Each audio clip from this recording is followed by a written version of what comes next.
Frank Colby never asked for attention. He earned his silence through decades of service. But on that morning, silence was no longer enough.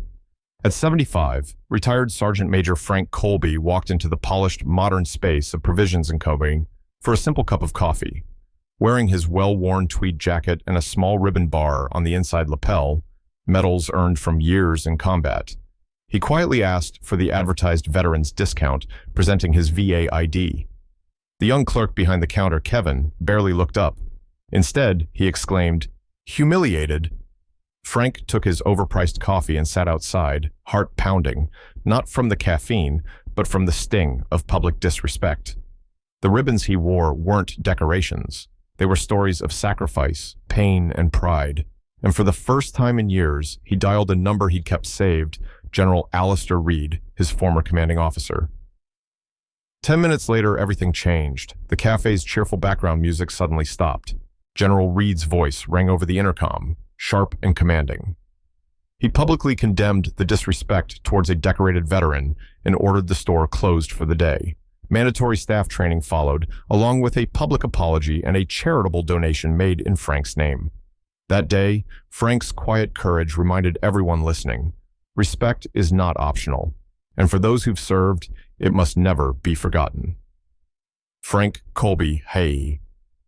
Frank simply wanted a hot coffee and, as advertised, a veteran's discount.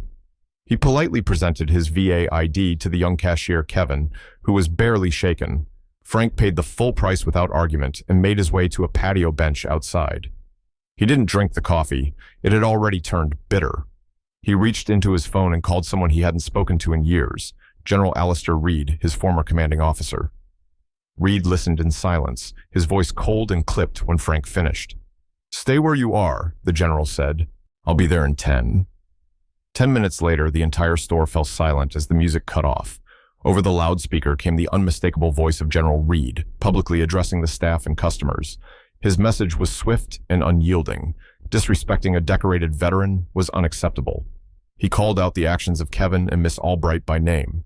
Reed ordered the store closed for the day, announced a mandatory training session on veteran respect, and pledged a large donation in Frank's name to a national veterans organization. Kevin stood pale and shaken. Miss Albright stumbled over apologies. Frank, stunned but grateful, stood beside his old commander once more, not on a battlefield, but on the moral high ground. That day, in a coffee shop filled with whispers and shame, the world was reminded that medals are not decorations. They are sacred symbols of sacrifice. And when that sacrifice is mocked, justice can still march in, sometimes wearing a suit instead of a uniform. Frank Colby had never sought attention. A man shaped by years of military discipline and quiet sacrifice, he had always believed dignity, it need applause. But as he sat on the metal bench outside Provisions and Co., the sting of humiliation was still fresh from his encounter with Kevin, the young cashier who mocked his medals. Something stirred within him. The clerk's words, costume jewelry, gumball machine trinkets, echoed louder than any battlefield explosion. Frank had fought too long, bled too deeply, and lost too many friends to let that moment pass unanswered. So he made a call, not to customer service, not to the store manager, but to a number tucked deep in his phone book. A number given to him long ago by General Alistair Reed, with just 5 words. "Call me if." To Frank's surprise, the general didn't send someone else. He came himself. Within 10 minutes, the store's ambient music cut out, replaced by the unmistakable voice of a man who had led troops into battle and now stood ready to defend a comrade once more. Inside Provisions and Co., the casual air shifted. Customers froze mid-step. Clerks stood still, wide-eyed. And Kevin, who had been boasting moments earlier about putting an old faker in his place, looked as though he'd seen a ghost. Over the store's loudspeaker, General Reed's voice rang clear and unwavering. He speaks not just of Frank Colby, but of every veteran whose sacrifices too often go unrecognized. "A man who served this country with valor," he said, "who earned a Silver Star and a Purple Heart, mocked publicly, disrespected, not on my watch." Then came the reckoning. General Reed emerged from the back office and walked directly to the manager, Miss Albright, and Kevin. What followed was not a lecture, but a correction, a realignment of values. Apologies were demanded and given. The store was ordered closed for the day. A mandatory training on veteran respect was imposed. A sizable donation to the National Coalition for Homeless Veterans was pledged in Frank's name, all under the stern, commanding presence of a leader who refused to let disrespect stand unchallenged. Frank didn't say much. He didn't need to. As he stood beside the general, upright despite the cane and old injuries, the message was already clear. Sometimes battles don't take place on foreign soil. They happen in everyday places, like coffee counters and grocery aisles. And sometimes the fight isn't for territory, but for respect. That day, Frank Colby walked away not just with vindication, but with the comforting knowledge that true honor still has defenders, and that when one veteran is disrespected, it's never just his fight alone. Frank Colby had seen war, endured hardship, and served his country for over 3 decades. But nothing quite prepared him for the casual sting of disrespect served up by a boy half his age in a coffee shop that claimed to honor veterans. That morning, Frank had forgotten his slightly Kevin, the young clerk behind the counter, had sneezed at Frank's service medals, calling them costume jewelry, and mocking the very essence of his military life. When Frank quietly showed his VA ID and asked for the advertised discount, Kevin dismissed him with an air of arrogance and ignorance, admitting to acknowledge the legitimacy of either the ID or the ribbons. Other shoppers frequently, but said nothing. Even Miss Albright, the manager, touched over the scene and looked away. Frank left the counter with his pride bruised more than his wallet, the bitterness of that coffee he never sipped lingering long after. But Frank wasn't entirely alone. Sitting on a bench just outside, with his medals still pinned close to his chest, he reached for a number he hadn't dialed in years, a direct line to General Alistair Reed. The two had served together, and Reed had once told him, "If you ever need me, day or night, call."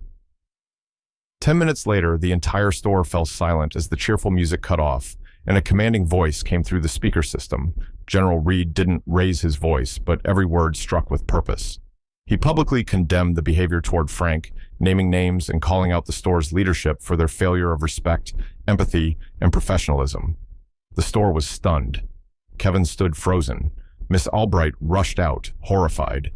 Reed entered with quiet authority, made eye contact with everyone, and demanded a public apology, not just from Kevin, but from the manager too. He went further. The store would close for the day for mandatory training, and a sizable donation would be made to a veterans organization in Frank's name. He didn't just demand respect, he taught it. Later, the general took Frank to a nearby cafe, bought him lunch, and talked about old times. He assured Frank that his sacrifice had not been forgotten, and that no soldier, retired or active, would ever stand alone while he had a voice to speak. That day, the city didn't just witness a reprimand, it saw a powerful reminder that medals are not decorations. They are silent testimonies of duty, pain, and courage. And for veterans like Frank Colby, even a single voice of honor can drown out 1,000. The air inside the store was still tense, thick with the weight of what had just occurred. Shoppers stood frozen, and staff members shifted uncomfortably as General Alistair Reed turned toward the store manager and clerk with a commanding presence that left no room for rebuttal. "Miss Albright," he began, his tone firm but controlled. "And you, young man," he turned sharply to Kevin, "you will both now offer Sergeant Major Frank Colby a direct public and heartfelt apology." Kevin's face, pale and clammy, twitched as he struggled to meet the general's eyes. His earlier arrogance had vanished. I'm so sorry, Sergeant Major," he stammered, voice cracking. "I didn't realize—" Miss Albright stepped forward quickly, her voice more practiced but no less rattled. "Mr. Colby, please accept my sincerest apologies for the behavior you endured in this store. It was unacceptable, and I take full responsibility for the failure in judgment and oversight." Frank Colby, still holding his untouched coffee, nodded slowly. "Apology accepted," he said quietly, though the pain in his eyes lingered. General Reed wasn't done.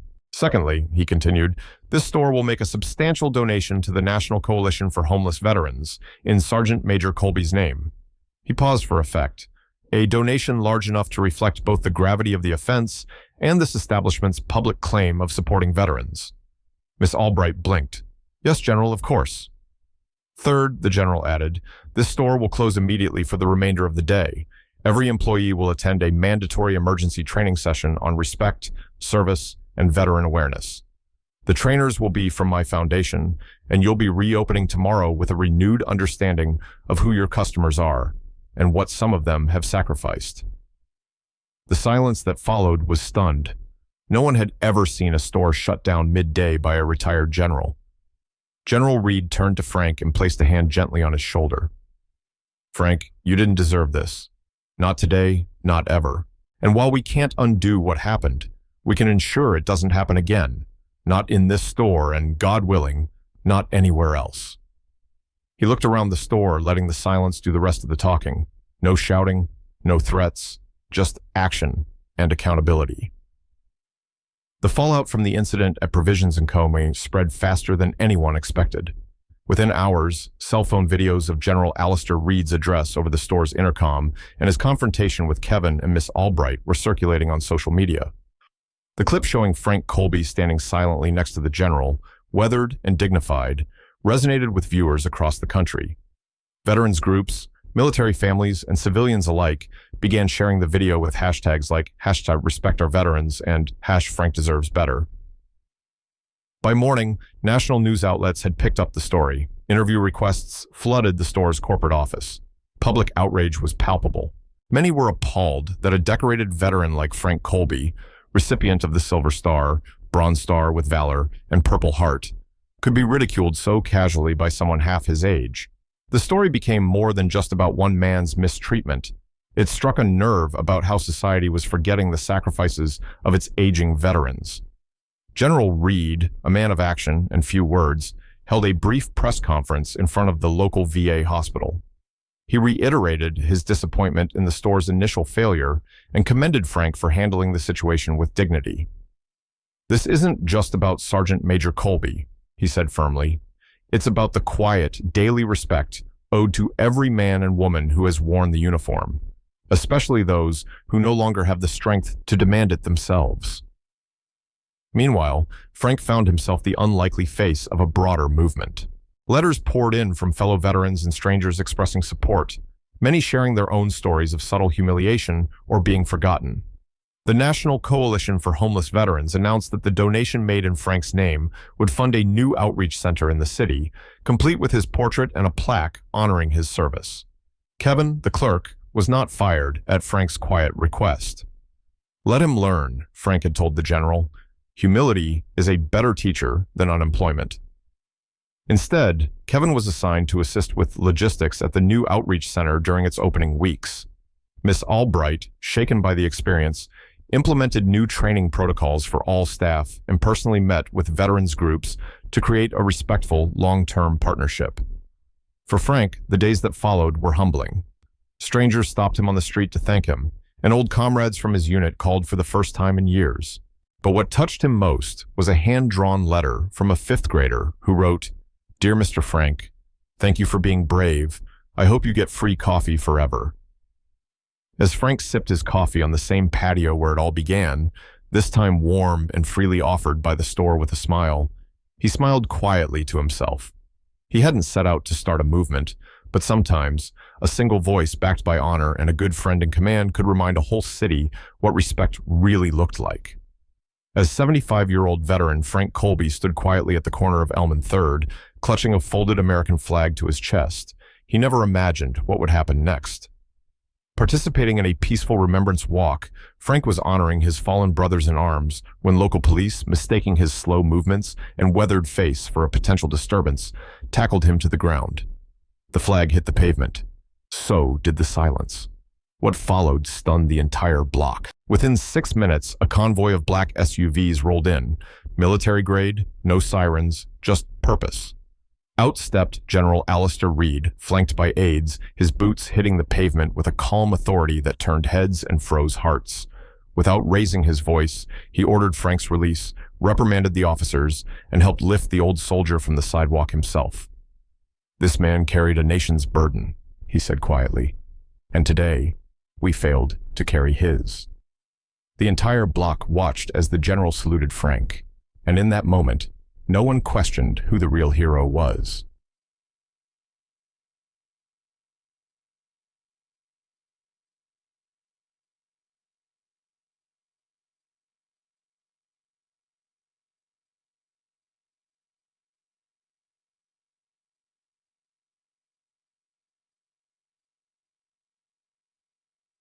Also, people say tactics compensation because different component capacity type chicken, then some for some 20% back a company, some data, from down to some protection letters.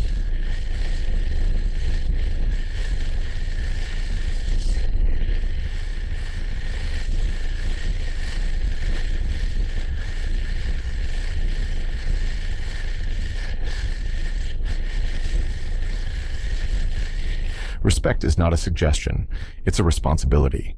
In a world that moves fast, we often forget those who marched slowly so we could run freely. Veterans like Frank Colby shouldn't have to demand dignity. They've already earned it. Let this story be a reminder. How we treat the most silent among us speaks louder than any parade or speech. If this story moved you, drop a comment below with the word honor. Subscribe to our channel for more stories that remind us of what truly matters and the heroes walking quietly among us every day.